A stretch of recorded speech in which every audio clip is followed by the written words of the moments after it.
test on JV and Yeah, you know what? He's got the MRI. There's nothing serious. It's a bone bruise, so basically whenever the bruise heals and he can tolerate the pain, he can play. But it's probably doubtful for tomorrow. Likely for LSU. We'll see what it feels like in the morning, though. I mean, you've had obviously a lot of injuries to the post, this season already, including the preseason. Just how does that affect kind of what you want to do out there? You're really kind of limited in those guys. Yeah, I mean, it's harder to play two bigs.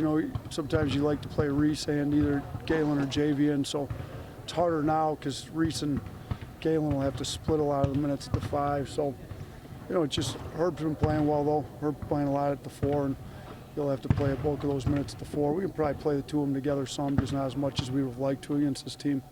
Your team's ranked like 330th or something in the luck index on KenPom. I know. But how hard done are you? What do you think about that stat? And then do you think that your team's a little bit better than its record indicates? Yeah, I mean, when you look at how some teams have shot against us, Iowa State hits all those threes, poor shooting team. Missouri comes in, goes 31 out of 31 at the free throw line. We haven't seemed to catch teams on their off night. I mean, Penn's not nearly as good as what they probably played against us. So yeah, it's not surprising that we're that low in luck index. We just haven't caught breaks, and I do think our team's a lot better than what our record indicates. I think the metrics show that. I mean, if you look at our net rankings, our KenPom rankings, all that, I think we're 42nd last I looked. But yeah, I mean, and we're starting to play well at the right time. If we can get on a run here, I think all that stuff will catch up. So spinning off of that too, this is one of the rare opportunities where you're playing a person that's actually unluckier, quote, than you are. What do you think about Kansas State in this? Well, yeah, we tried to tell our team that too. Like, this team is much, much better than their record too. You look at 2 games ago, what they did to West Virginia. It's one of West Virginia's best teams they've had in a long time. So they're more than capable of beating anyone.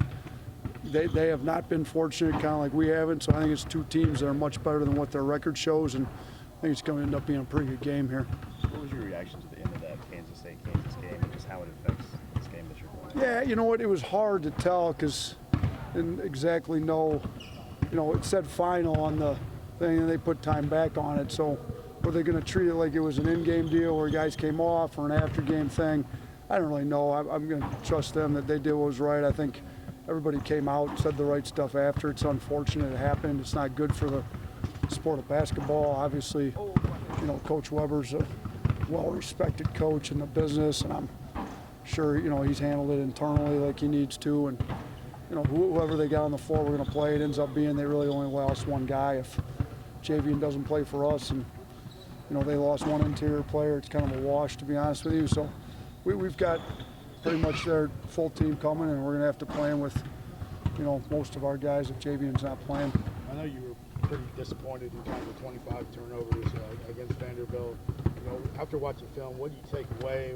Was it just sloppiness? Was it too much energy? What was out there? I thought it was lack of focus, sloppy, careless, cool, casual, stuff we want to eradicate out of this program. So it needs to get fixed in a hurry. I think K-State's 13th in the country in turnover percentage on defensive end. If we're loose, careless with the ball, we're going to take an L tomorrow. So we got to do a whole lot better with our turnovers tomorrow than we did on Wednesday. Just kind of watching see one thing you tried to do. You try to outlet it so fast, and they seem to jump that outlet pass. They did a really good job of that, and K-State does the same thing. We told our scout team today to try to do that as much as possible.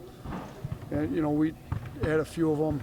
We usually show them some practice at it tomorrow before the game. We'll show it again. I think they did a good job. We're used to teams are so used to, we play so fast, they're just sprinting back to get it set. Well, you had a great point. You go to throw the outlet, and we're used to teams running back. We've never had a problem outletting the ball, and all of a sudden they're jumping the outlets.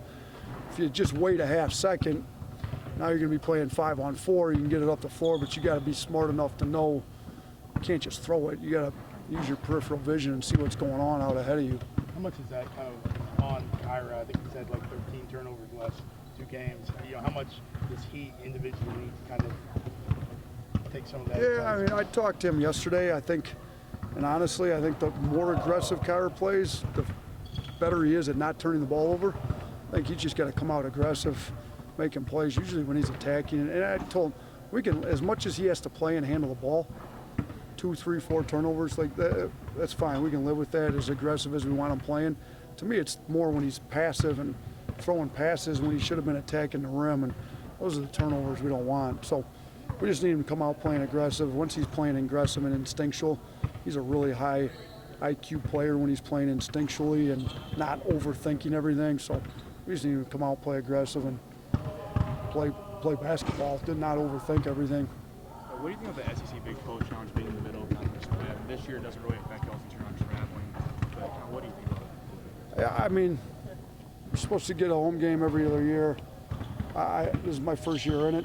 Probably have a better answer for you on that after I've done it a year or two, but I think it's good. I mean, we were not the same team in the non-conference, so our non-conference schedule preseason, you know, before SEC play started, we're a whole lot different team, so it's not the worst for us to play a non-conference team now at the end of January when we're playing a lot better.